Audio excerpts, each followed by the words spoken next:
le lieu de vie est une préoccupation de plus en plus importante. Un endroit comme celui-ci, loin du bruit et du stress de la ville, est pour beaucoup d'entre nous le rêve ultime. Imaginez pouvoir accueillir tous vos amis et toute votre famille, bénéficier même de votre propre lac pour une partie de pêche, ou encore de pouvoir jardiner vous-même. Vous vivez dans un environnement magnifique. Je me demande, comment vous entretenez un tel endroit? Allons-y. Ceci est Dream Living, la véritable histoire.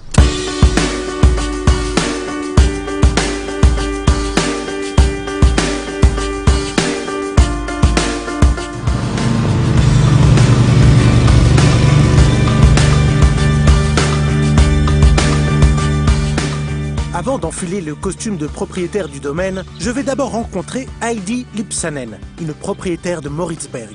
Alors Heidi, dites-moi un peu plus sur cette sublime maison. On a trouvé des documents datant du XVIe siècle. Elle a été bâtie par la famille Grip, qui était parmi les plus grands propriétaires de l'époque. Des centaines d'années plus tard, a-t-elle beaucoup changé? Eh bien, le bâtiment lui-même a été brûlé au XVIIe siècle par les Russes. Puis il a été reconstruit en 1626. Qu'est-ce qui nous pousse à vouloir nous évader dans ce genre d'endroit? Je pense que c'est le silence et la possibilité de prendre du temps pour soi, faire de magnifiques promenades dans la nature, aller sur la jetée et apprécier la brise, faire son yoga, être seul avec soi-même.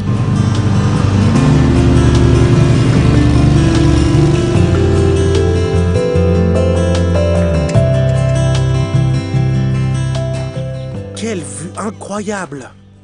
On ne s'en lasse pas, n'est-ce pas? Et toutes ces terres aussi. Quels sont les loisirs que l'on a en vivant ici?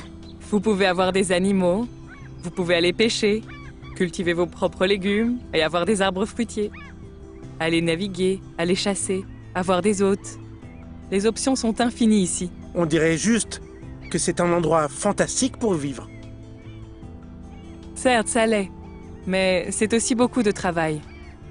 C'est un mode de vie, en fait. Quand j'ai rencontré Heidi, elle m'a expliqué son mode de vie. Ici, elle cherche un compromis entre la vie et le travail. C'est un lieu incroyable, dans un environnement magnifique, mais qui implique aussi des responsabilités et beaucoup de travail. Si quelqu'un sait exactement comment atteindre cet équilibre, c'est Klaas Joren. Il a réalisé son rêve et a acheté un magnifique château où il vit et gère une maison d'hôtes.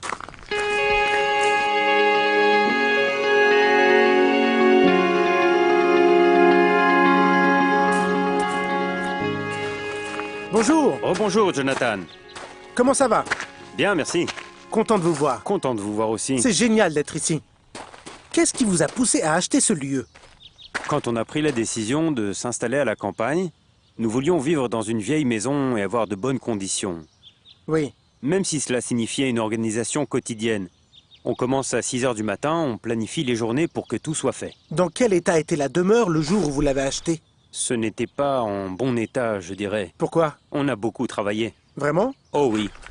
Peut-être même un peu trop. C'est un peu la règle du jeu, non? Il y a beaucoup de travaux à faire ici. C'est un grand domaine. Donc vous devez planifier, avoir une routine et un système. Oui, c'est très important. Et nous avons aussi une maison d'hôtes. Nous avons restauré cette vieille maison, elle date de 1750. Nous l'avons restaurée et maintenant on en a fait une maison d'hôtes. Il y a beaucoup à faire ici. Bon, c'est très beau ici. Et c'est un travail difficile? Pas avec ces outils. Vous avez besoin de bons outils, autrement c'est encore plus de travail. Waouh! Regardez tous ces outils, c'est impressionnant. Vous les utilisez tous? Oui, je les utilise tous, tout le matériel, tous les outils. J'en ai besoin pour faciliter mon travail. D'accord. Pourriez-vous me donner un coup de main, Jonathan? Donc, tout cet équipement que vous avez, tous ces outils et ce matériel, Oui. ça vous rend la vie plus facile. Ça fait partie de ce fameux équilibre travail-vie, n'est-ce pas? Vous avez tout à fait raison, oui. D'accord. Bon. Maintenant, je m'habille en propriétaire. Inutile de vous demander, vous avez un travail à me donner? Toujours, Jonathan, toujours. Bon, d'accord. Je ne suis pas convaincu par cet équilibre vie-travail. Ça m'a l'air un peu instable. Voyons comment ça marche.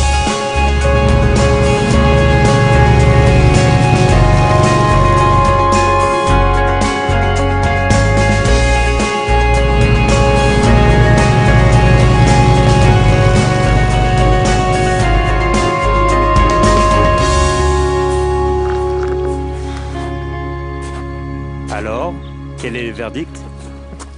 Ce n'était pas aussi dur que je l'aurais cru. J'ai plutôt aimé. Que dites-vous de notre mode de vie? C'est différent. Je m'assois ici, l'environnement est magnifique. Je regarde ce que j'ai fait. Je pourrais m'y habituer. À la santé de tout ça, alors. Santé, ou skål, c'est ça? Skål. Ce n'est pas dénué d'efforts, mais j'ai appris qu'avec les bons outils et la bonne attitude, on peut atteindre le parfait équilibre. C'est assez amusant et gratifiant. Pouvoir juste s'asseoir dans un lieu comme celui-ci, c'est vraiment magnifique. C'est vraiment un rêve dans toute sa splendeur.